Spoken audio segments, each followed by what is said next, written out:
आप इतने बेगैरत हो, इतने बेगैरत हो। करेंगे आप तो मेरी माँ को गाली दोगे बर्दाश्त करेंगे। अब्यूसिव लैंग्वेज इनको उधर ले जाएगी। ये कमजोरी है पाकिस्तान की गवर्नमेंट की, ये कमजोरी है पाकिस्तान की। तो मर्दों से लड़े, इस अल्फाज को निकाला जाए, ईवान की कार्रवाई से निकाला जाए। खुले आप गालियां चल रही है, आप गाली दे रहे हैं, ये आपने जाती अरेस्ट करवाए इनको। पार्टी का क्या होगा?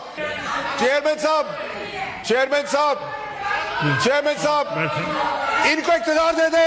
ये जिस जबान से इस्तेमाल कर रहे बातें, जो मुल्क तोड़ने की साजिश कर रहे, जो खवातीनों को जिस नाम से पुकार रहे, हम लाल रुमाल लगा ले, इनको इख्तियार दे दे, इनको इख्तियार दे दे, इनको इख्तियार दे। हम क्या है, लाल रुमाल लगा के बैठे।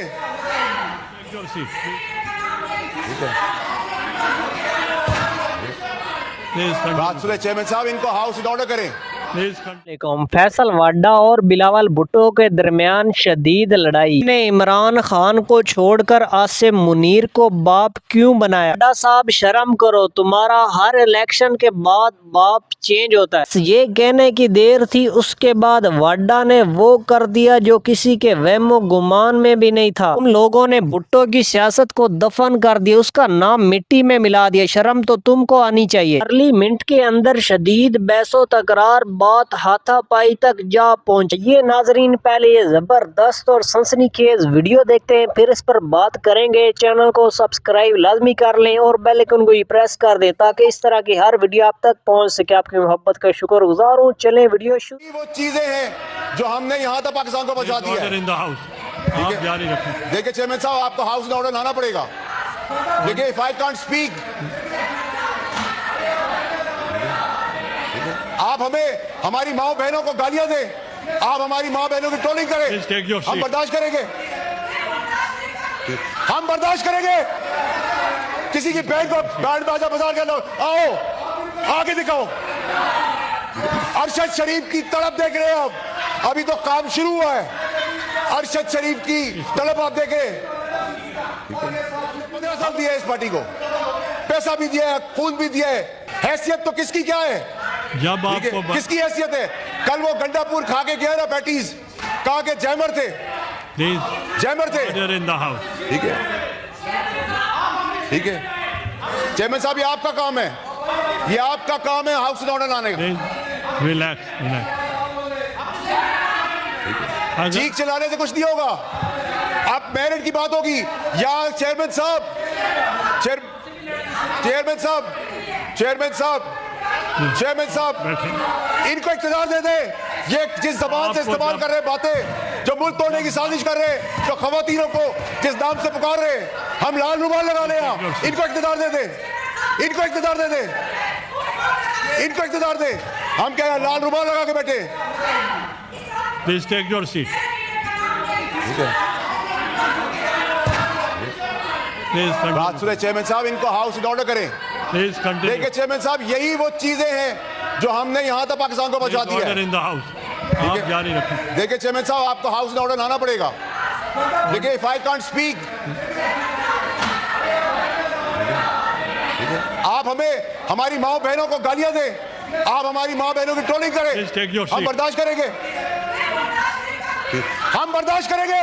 मेरी माँ को गाली दोगे बर्दाश्त करेंगे, मेरी माँ को गाली दोगे बर्दाश्त करेंगे। किसी की बहन को बैंड बाजा बाजार के लो, आओ आगे दिखाओ। अरशद शरीफ की तड़प देख रहे हैं आप, अभी तो काम शुरू हुआ है। अरशद शरीफ की तड़प आप देख रहे हैं।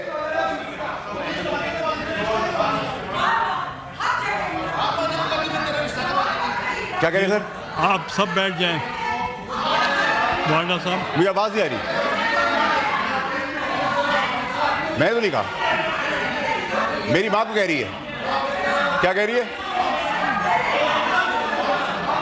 मॉन्स्टर। एमएल वली साहब, आप तो तशरीफ रखें। नहीं फैसल, नहीं फैसल साहब, नहीं चेयरमैन साहब, मेरी भारी है। What bad language. ये अब्यूज कमजोरी है पाकिस्तान के इदारों की कि खुलेआम गालियां चल रही है, खुलेआम जेल ब्रेक करने की बातें कर रहे हैं, खुलेआम गुंडा करने की बातें कर रहे हैं, अरशद शरीफ को खुलेआम कत्ल करवा देते हैं। हम गाली किस तरह सुनेंगे? हम गाली का जवाब गाली से नहीं देंगे, हम दलील से देंगे। आप गाली दे रहे हैं, ये आपने जाती अरेस्ट करवाए। Sergeant को बुलाते, they should be arrested. Any words are used that's expunged. Expunge से काम नहीं चलेगा सर। आप कह रहे हैं हमारे कपड़े उतर जाए, एक्सपंज हो जाए। आप कह रहे हैं हमारी माँ बहन बेटियां महफूज रहे, एक्सपंज हो जाए। आप तशरीफ रखें, अदरवाइज कपूर का पता नहीं उसने क्या कहा है। आज कह रहे मैं उसकी बात को इंडोर्स करता हूं।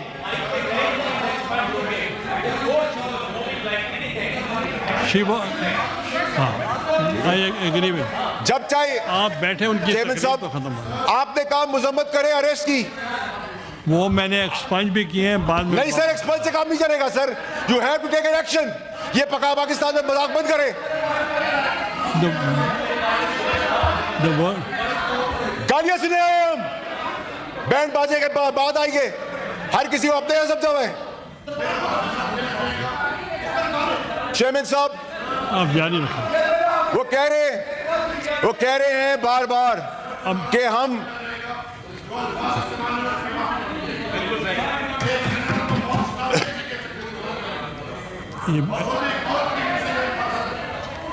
चेयरमैन साहब, आपने देखें, चेयरमैन साहब, she has to apologize for the behavior. She has to apologize. उसको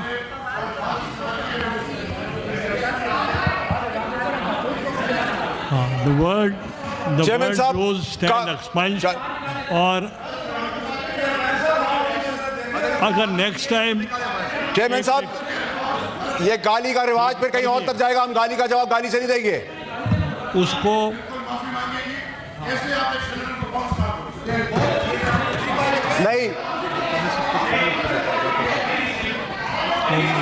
नहीं सर, वो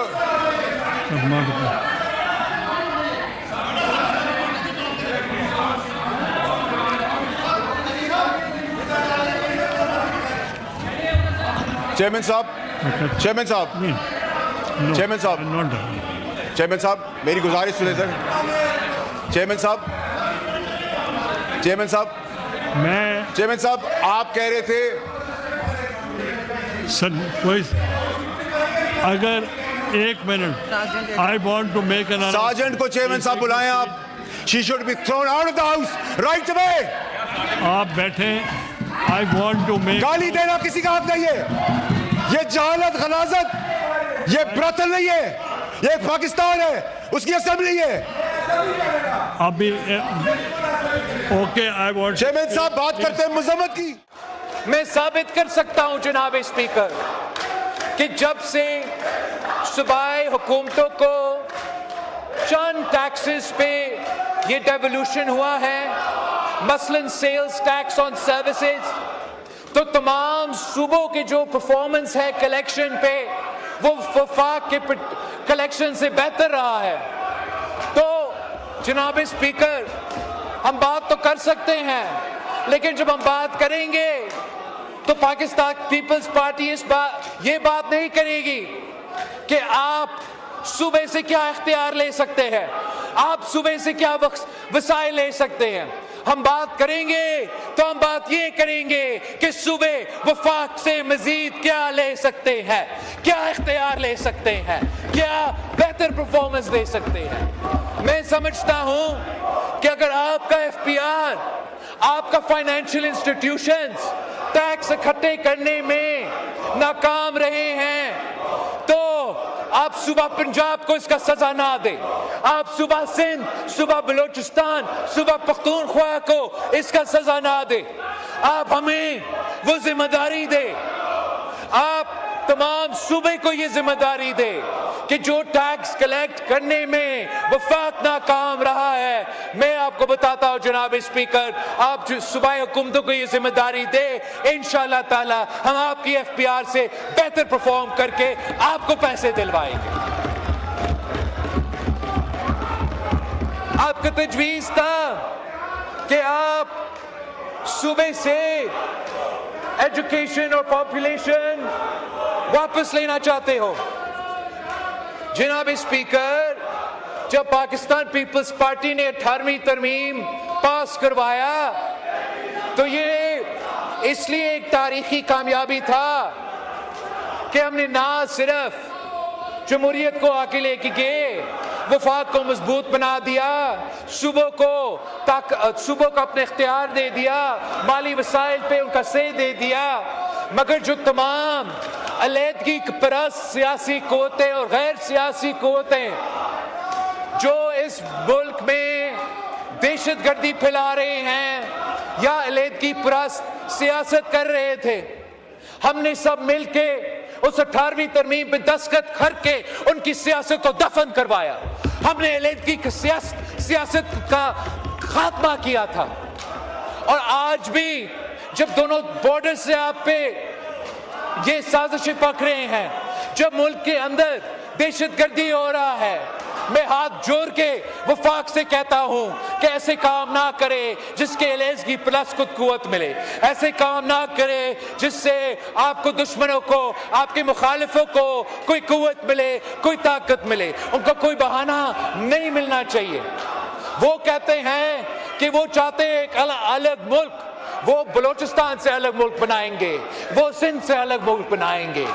इनको ये बहाने क्यों दे? हमने ये साबित कर दिया कि सिंध के फैसले कराची में होते हैं, बलोचिस्तान के फैसले क्वेटा में होते हैं, और यही वजह है कि उनकी सियासत दफन है और उनकी 100 जनरेशंस भी ना बलोचिस्तान को अलग कर सकते हैं, ना सिंध को, ना पख्तूनख्वा को। इनका ये ख्वाब भी ये मुमकिन नहीं है।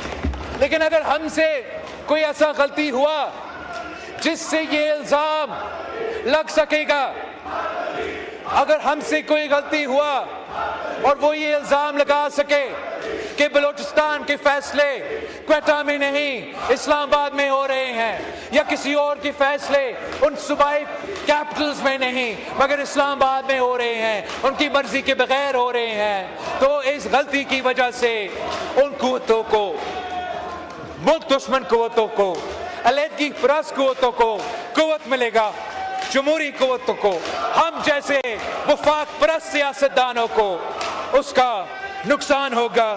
और यही वजह है कि पाकिस्तान पीपल्स पार्टी डेवोल्यूशन को रिवर्स करने के लिए तैयार नहीं है और NFC अवार्ड के तहफ़्फ़ुज़ को ख़त्म करने के लिए तैयार नहीं है। जनाब स्पीकर, आपके इस लेजिस्लेशन में जो जुडिशल कंपोनेंट था, आपने ये तजवीज़ दिया था कि जजेस को उनके इजाज़त के बगैर ट्रांसफर का इख्तियार हो, उस पे मेरा नाज़रीन इकराम, आपने फैसल वाडा और बिलावल भुट्टो की तकरीर सुनी। आपको ये भी पता है अगर हमारे सियासतदान ऐसी ज़बान इस्तेमाल करेंगे, एक दूसरे को गाली गलोच निकालेंगे, हमारे सियासतदानों को चाहिए हमारे लिए रोल मॉडल बने, ऐसी ज़िंदगी जीनी चाहिए। अगर हमारे सियासतदान ऐसा करेंगे तो फिर अवाम क्या करेगी? नाज़रीन इकराम, आपको ये भी पता है पहले यही फैसल वाडा था जो इमरान खान के नाम के नारे लगाता था, अभी यही उसका सबसे बड़ा दुश्मन बना हुआ है। नाज़रीन, आपको पता है जिसकी भी हुकूमत होती है फैसल वाडा उनके साथ नज़र आता है। ऐसा नहीं होना चाहिए, इंसान की ज़बान की अहमियत होनी चाहिए। इन लोगों ने पता नहीं क्या समझ लिया है। इसके अलावा आपको बिलावल भुट्टो का पता है, आपको पता है इन लोगों नून लीग वालों की हुकूमत नहीं बन रही थी, इन लोगों ने एक दूसरे के साथ मिलकर हुकूमत बनाई।